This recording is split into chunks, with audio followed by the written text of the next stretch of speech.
ಕಾಂಗ್ರೆಸ್ ಕರ್ನಾಟಕ ಪ್ರದೇಶ ಕಾಂಗ್ರೆಸ್ ಸಮಿತಿಯ ಆಶ್ರಯದಲ್ಲಿ ಇವತ್ತು ಸ್ವಾಭಿಮಾನ ಸಮಾವೇಶ. ಇದು ಸ್ವಾಭಿಮಾನ ಸಮಾವೇಶಕ್ಕಿಂತಲೂ ಕಾರ್ಯಕರ್ತರ ಸ್ವಾಭಿಮಾನಿ ಸಮಾವೇಶ ಅಂತ ನನಗೆ ಹೇಳಿಕ್ ಬಹಳ ಸಂತೋಷ ಆಗ್ತಾ ಇದೆ. ಯಾಕಂದ್ರೆ ತಾವಿಲ್ಲದೆ ನಾವು ಅಧಿಕಾರದಲ್ಲಿ ಇರ್ಲಿಕ್ಕೆ ಸಾಧ್ಯ ಇಲ್ಲ. ನಿಮ್ಮ ಶ್ರಮ, ನಿಮ್ಮ ಪ್ರಯತ್ನ, ನಿಮ್ಮ ಹೋರಾಟದ ಫಲವಾಗಿ ಇವತ್ತು ಕರ್ನಾಟಕದಲ್ಲಿ ಸಿದ್ದರಾಮಯ್ಯ ನೇತೃತ್ವದಲ್ಲಿ ಸರ್ಕಾರ ರಚನೆ ಆಗಿದೆ. ಅದಕ್ಕಾಗಿ ನನಗಿದು ನಮ್ಮೆಲ್ಲರ ಸ್ವಾಭಿಮಾನ ಸಮಾವೇಶ ಹೇಳಕ್ಕೆ ನನಗೆ ಬಹಳ ಹೆಮ್ಮೆ ಆಗ್ತಾ ಇದೆ. ಈಗಾಗಲೇ ಬಹಳಷ್ಟು ಜನ ನಮ್ಮ ಪಕ್ಷದ ಮುಖಂಡರು ನಮ್ಮ ಪಕ್ಷದ ಅಭಿವೃದ್ಧಿ ಸಾಧನೆ, ಅದು ಗ್ಯಾರಂಟಿ ಇರಬಹುದು, SC STಗಳಿಗೆ ಅನುದಾನ ಇರಬಹುದು,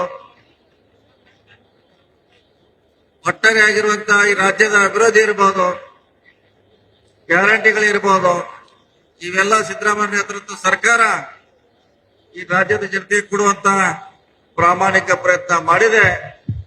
ಮೊನ್ನೆ ನಾವು 3 ವಿಧಾನಸಭೆ ಚುನಾವಣೆ ಗೆದ್ದ ಸಂದರ್ಭದಲ್ಲಿ ಇವತ್ತು ಕಾಂಗ್ರೆಸ್ಗೆ ಅದು ಅಭಿನಂದನೆ ಹೇಳದಿರಬಹುದು ಅಥವಾ ನಮ್ಮ ಒಗ್ಗೂಟ ಇರಬಹುದು, ನಾವು ಮಧ್ಯ ವೇದಿಕೆಯಲ್ಲಿ ಇವತ್ತು ಪಕ್ಷವನ್ನ ಸಂಘಟಿಸುವಂತ ಸಂದೇಶವನ್ನು ಕೊಡುವಂತ ಪ್ರಯತ್ನ ಅದು ಹಾಸನ್ನಿಂದ ಮಾಡ್ತಾ ಇದ್ದೀವಿ. ಈ ಕಾರ್ಯಕ್ರಮ ರಾಜ್ಯದ ಎಲ್ಲ ಮೂಲೆಗಳಲ್ಲಿ ಆಗ್ಬೇಕಂತ ನನ್ನ ಬಯಕೆ ಇದೆ.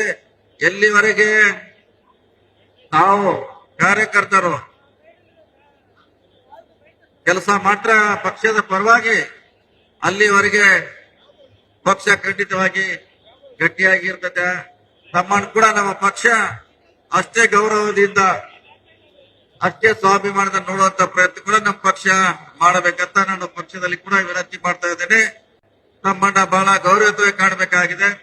ನಮ್ಮಿಂದಲೇ ಇವತ್ತು ಯಾವುದೇ ಸರ್ಕಾರ, ಅದು ಕೇಂದ್ರದಲ್ಲಿ ಇರಬಹುದು, ಇವತ್ತು ರಾಜ್ಯದಲ್ಲಿ ಇರಲಿಕ್ಕೆ ನಮ್ಮ ಬಹಳ ಮಹತ್ವವಾದಂತ ಜವಾಬ್ದಾರಿ ಇದೆ, ನಮ್ಮ ನಿಷ್ಠೆ ಇದೆ. ಈ ಪಕ್ಷಕ್ಕೆ ಗೌರವದಿಂದ ಇವತ್ತೆಲ್ಲ ನಾವು ಬಹಳಷ್ಟು ಅಧಿಕಾರದಲ್ಲಿ ಇದ್ದೀವಿ. ಮುಂದೂ ಕೂಡ ನಮ್ಮ ಗುರಿ ಇರುವುದು 28ರ ಚುನಾವಣೆಯಲ್ಲಿ 28ಕ್ಕೆ ನಾವು ಗೆಲ್ಲಬೇಕಾಗಿದೆ. ಇವತ್ತಿನ 3 ಚುನಾವಣೆ ಅಲ್ಲ, ನಾವು ಗೆಲ್ಲಬೇಕಾದದ್ದು 28ರ ನಮ್ಮ ಬೆಂಬಲದಿಂದ ಇವತ್ತು ಗೆಲ್ಲಬೇಕಾಗಿದೆ. ಆ ನಿಟ್ಟಿನಲ್ಲಿ ಪಕ್ಷದ ವೇದಿಕೆಯಲ್ಲಿ ಚರ್ಚೆ ಆಗಬೇಕು. ಕಾರ್ಯಕರ್ತರಿಗೆ ಹೆಚ್ಚು ಶಕ್ತಿ ತುಂಬುವಂತ ಕೆಲಸ ಆಗಬೇಕು. ಹೆಚ್ಚು ಯಾರು ಬಲಿಷ್ಠರಾಗಿದ್ದಾರೆ ಪಕ್ಷದಲ್ಲಿ ಅವರಿಗೆ ಸ್ಥಾನಮಾನ ಕೊಡುವಂತ ಪ್ರಯತ್ನ ನಮ್ಮ ಪಕ್ಷದಿಂದ ಆಗ್ಬೇಕಂತ ವರಿಷ್ಠರಲ್ಲಿ ಮನವಿ ಮಾಡ್ಕೊಂಡು, ಮಿಕ್ಕಿ ವಿಚಾರ ಎಲ್ಲ ತಮಗೆ ಗೊತ್ತಿದೆ. ದೇಶದಲ್ಲಿ ಯಾವ ರೀತಿ ನಡೀತಾ ಇದೆ, ಬಿಜೆಪಿ ಸರ್ಕಾರ ಯಾವ ರೀತಿ ಇವತ್ತ ಹೊಡೆದಾಳುವಂತ ಪ್ರಯತ್ನ ಈ ದೇಶದಲ್ಲಿ ಮಾಡ್ತಾ ಇದೆ.